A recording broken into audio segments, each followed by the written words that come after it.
Hello, everyone. This is Tom Fox back again for another episode. And I'm absolutely thrilled today to have back with me Evie Wentink. Evie, first of all, welcome back to the podcast. Thank you so much, Tom, for having me. I am happy to be here and have more conversations on ethics and compliance, my favorite topic.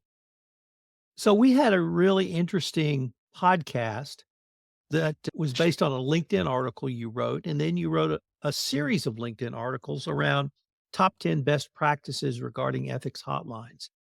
Uh, and where it led you was basically to this podcast. But before you got to this podcast, it led you to rethink a lot of different things. And I love the way you frame that about rethinking. So, can I maybe first start by asking you what led you to sort of rethink the top 10? But more importantly, why do compliance professionals need to think or rethink?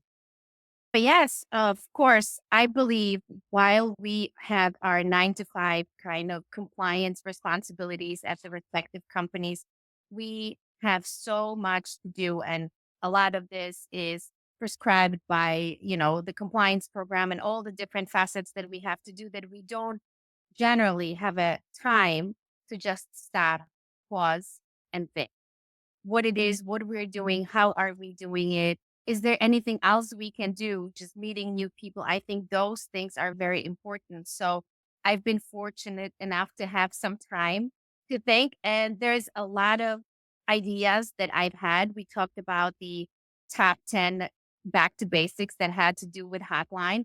And I always knew the information that I had posted and the conversations that we had, but I stopped and paid attention to the words and I created some great posts that got very favorable feedback. One of my favorite one was how do you reach the compliant hotline? And when I was writing it, I was thinking about Dr. Seuss and for one reason or another. So I will read that one because I haven't memorized it, but I thought it was just a fun way. And that's part of the rethinking. How can you rethink the messaging that you have for your employees, for your leadership?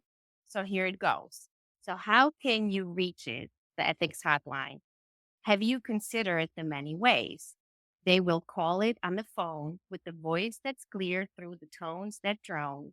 Will they reach it via the email? Type thoughts that sail in the digital trail. Will they enter it into a web form? Click and fill where the pixels swarm. Will they send you a text in a short, concise word that contact flex? Scan a QR code, a pattern square, a secrets decode. Will they mail a piece of snail mail in an ink and paper? Trust prevail. Will they save you a fax? Old school, exact, no need for. Let me hear your ways to reach the ethics hotline in every form for truth to shine. And I think sometimes, and I've always believed this throughout the years of being in compliance and spreading the compliance message and words, we need to have a little fun with it because people receive it way better than when we're just very stern and you have to do these things and these are the things. So I received so many great comments from great people in compliance who are very well respected, and some of them were my for them law school professors. And I thought that's something we have to do as compliance professionals, trying to find a new way to spread the compliance message, whichever one it may be. So, Evie, years ago, the Department of Justice hired a compliance consultant named Wei Chen, and she was the person who drafted the first version of the DOJ document called the Evaluation of Corporate Compliance Programs. It's gone through multiple iterations and updates since that time, but I heard her once on a podcast interview where she said her real purpose in putting down those questions and the evaluation of corporate compliance programs is phrased as questions, was to get compliance officers to think. And so that's what struck me so much about your thoughts here that you've done all this work. You did a podcast, you wrote out your top 10, posted those, you've taken feedback, you've had conversations with people. There's certainly commentary on your posts, and it's gotten you to rethink. So I really love that approach. But now I want to overlay another sort of problem, requirement, or even issue, which many compliance professionals don't have a lot of excess budget. None of them have excess budget, but some of them may not even have enough budget. And so I wanted to ask you, in your exploration of rethinking, have you come up with some things compliance professionals can do which you have found are challenges, yet you can do at little or no cost to either grow yourself professionally or improve your compliance program? Yes, of course. I think LinkedIn is a great resource to be able to connect with many great compliance professionals and just reaching out and having those conversations you can learn a lot from. And I've reached out to a handful and who were very receptive. And I just wanted to say, hey, this is me. This is what I do. This is how I see compliance. What do you do? And what's your take? And we can learn from each other. There is also some groups that can be possible for compliance professionals or managers or whoever is interested on this topic to be able to join in. And of course, there are many opportunities for training. So I suggest people take the training, make those connections, take a couple notes. If every training provides you handful of ideas, then you have all those to elevate your message. And then I would also encourage you yourself to think about, stop and think and rethink about the things that you do in your own life, in your compliance work. There is message, there is an idea, there is piece of the puzzle that you can have to contribute and write your own articles. I always thought I could never be on a I always thought I could never write an article because I didn't think I had anything good to say. And I feel now that I've written some, I'm always working on something. I'm working on a couple different projects. Some will take me a while to get there. Some are a little more um, blog posts and things like that that are a little faster. But I can wait until they're done. And when my one that I'm currently working on, I'm super excited about is done, I will be reaching out, say, Tom, we have to talk about this. But right now I'll keep it at that. But there's so many things you can do. If you're a compliance professional, I encourage you using your own internal resources and creating some kind of a group or page where you can post your thoughts.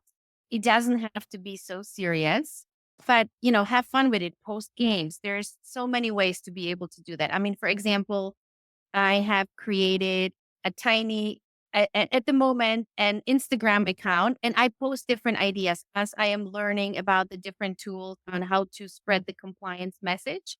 I post in there videos. Sometimes I just post myself like this talking when there's a quick little idea because I don't want to keep it too long. I also created a Facebook group that's the Ethics Club where I am posting ideas similar to Instagram, but it's just reaching different people. And really my dream, my idea is sell this notion of ethics and compliance to the young people because when they come into the workforce, you want them to understand um, what it should look like and have those kind of expectations. I feel that sometimes companies, and I was in that space when I was super young, I just didn't know. And I would have done so much better in certain areas if I had more knowledge about ethics and compliance and how companies should be working, the ethical piece. So that's really my dream. I think my next step would be creating some kind of a program and tapping into the local high school to just kind of let the kids in the business class know, hey, business is business, but it comes with ethics and compliance. So, before we got started, you showed me an idea you had for helping managers Yes. in compliance. Could you, as we record this in video and we post the video on YouTube, it's also an audio. So, you show our listeners as you're doing now, but describe for those listeners who are listening to audio only, what have you created and why can it be such a useful tool?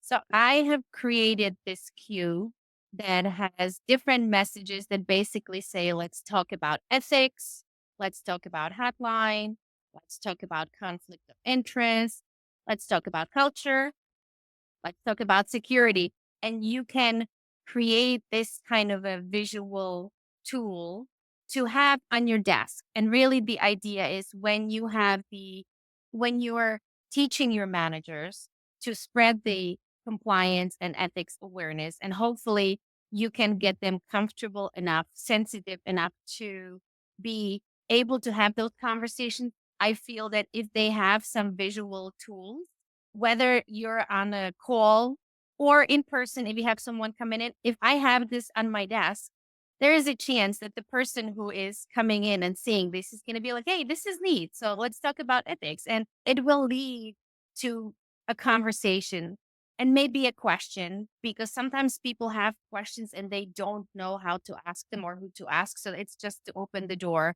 I feel that managers should be able to receive these kind of tools. And you can make on your own. I use Canva and put the squares together and had it printed out. So the cost is not that big. If that's what the managers, if that's what the department want to do, you can certainly find ways to create compliance awareness materials. They don't have to cost a lot of money. I mean, that was always my expertise because our budget was never big. So you have to think outside the box to find a way. One of the things I've also heard you advocate is really sitting down with managers and having what I would call an informal conversation with them. Maybe it's a cup of coffee, maybe it's a piece of pizza at lunch, something like that to get them more comfortable with compliance as your frontline representative. Could you tell us a little bit about managing the managers? Sure. So I think first training is a big part of it, the compliance culture around training and making sure that everyone takes it. But I would encourage compliance professionals, the chief ethics officers, do these meet and greets with the managers and employees in all levels, but managers especially, and teaching them on how to have those conversations on ethics and compliance in their field and outside. They should be aware of the hotline. They should know what the training is and be supporting it, but also teaching them to be sensitive enough to be able to listen when people have questions, because having the knowledge on ethics and compliance and the different laws is one thing. Another thing is being able to listen to a question where you hear whether or not it's something you can handle yourself, or feeling that maybe it's a question that should go to the legal or compliance department to check it out and see if there is anything in there and ask for guidance. I feel again, people get very busy. They don't stop to think, and sometimes they get brushed off in many ways. And it goes back to kind of culture. Recently, I had listened to Richard Fitzstrong's cast, or he was in Europe somewhere, and there was a recording he posted his line, and it was brilliant. And it was about how he got in trouble and, what followed. And one thing, and I commented on it on his post, but one thing that struck me he said, I knew the training.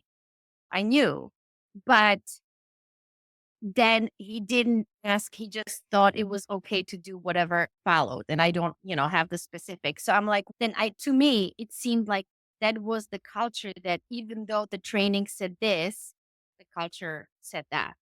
And I think the more conversations you have with your compliance officer, with your legal department, with the managers to understand what the culture is from tone top and all the other way around is the most important.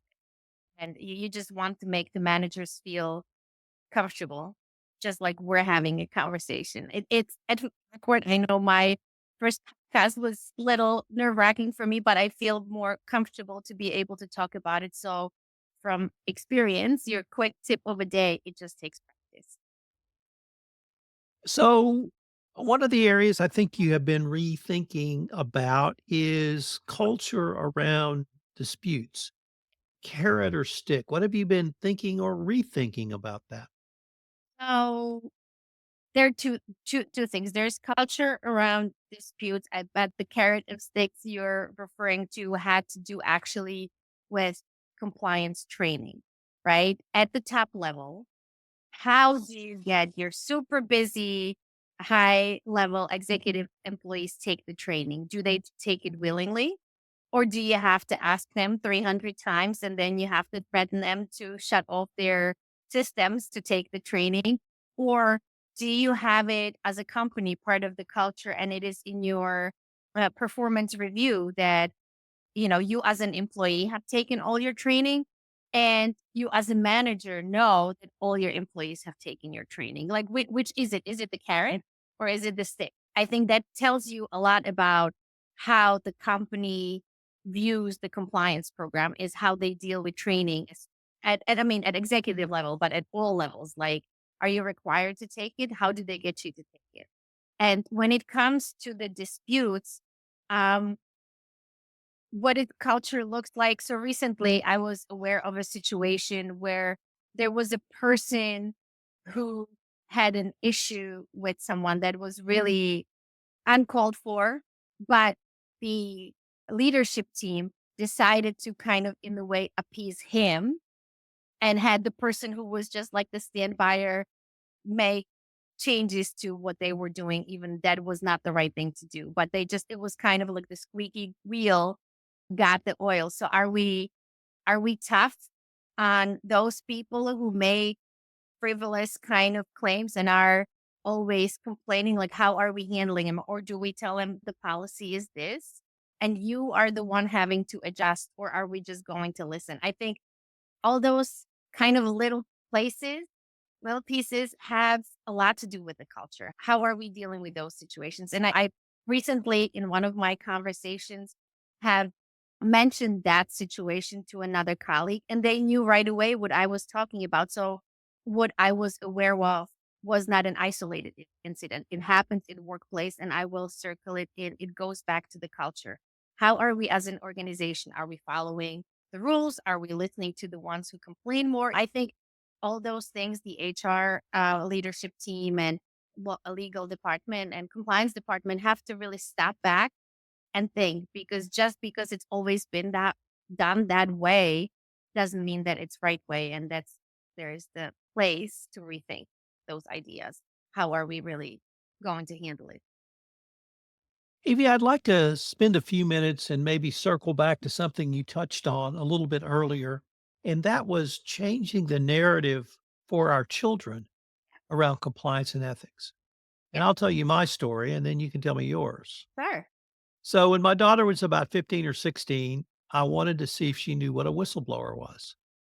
And so I described it as something along the lines of someone who sees a friend do something wrong and they report that. And she says, "Oh, I know what that is, Dad. That's a rat." And I went, "Not the answer I wanted." But you had a conversation with your daughter. Yeah. And could you tell us about that conversation and what led you to thinking, I think absolutely spot on, we need to change the narrative?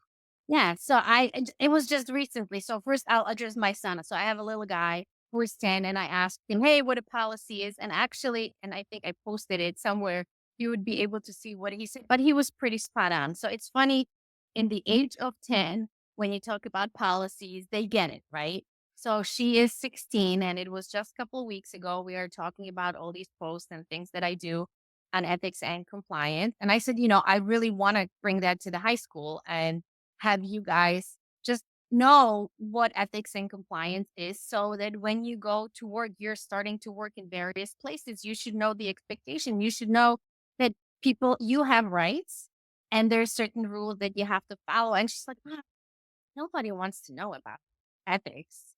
And I'm like, "What do you mean?" So to me, and this is part of what I've been doing, is making it look different, making it look fun, making it look sexy, because right now to them it's kind of boring. So if we can get the young people, because they are our future, to understand what is allowed, what is not allowed, there's so many places where ethics and compliance touches in their daily lives. I mean, everyone has phone. You should know where your information is and what happens when it goes wrong. You should know when you say certain things online, and when people spread, like, what are your rights? What are we doing at school? The same thing. What are the questions that they can ask or can't ask? What happens to that information? There's just so much for them to know. But really, when they enter the workplace, the least things they should know, and not all companies are equal in how they spread the message of ethics and compliance in their onboarding, is there is a compliance program, there is a chief ethics officer. You have to do a certain training, and there's a hotline if you have a problem. That's the least bit of information that they should all have. I mean, obviously, there's more, but if we wanted to give them just a handful of information to remember, is how to reach the hotline, and there's someone to talk to if you feel there's things that are not right. So, in the high school that your daughter goes, or just generally, is there something along the lines of the concept, if you see something, say something? I mean, I'm not sure actually. I know they have a code of conduct. I know that the parents are required to sign off on the code of conduct at the beginning of the school year. That's what I had to do for them right now. But I really don't know what they know. So there is a lot more conversations to be had. It would be interesting. So I'm definitely that's something that I am going to be exploring going forward on how to reach the information. I know there are some high schools. I visited one high school where I actually saw it that they had the QR code. That's how I knew that now you can have a QR code to say if you see something, say something. But that it was more geared towards security type of incidents than not necessarily compliance incidents. I think when it comes to schools, especially public schools, we kind of have to stop and think and figuring out what are the things that people would have a case. Like I know that they can all go talk to their guidance counselor. So they have avenues to take, right?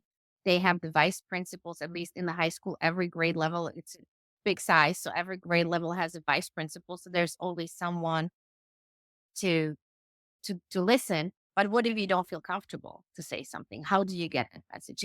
Because sometimes parents want to say stuff too. So I think maybe public schools are not there yet when it comes to having a hotline, but it's definitely a place that may have a room for exploration.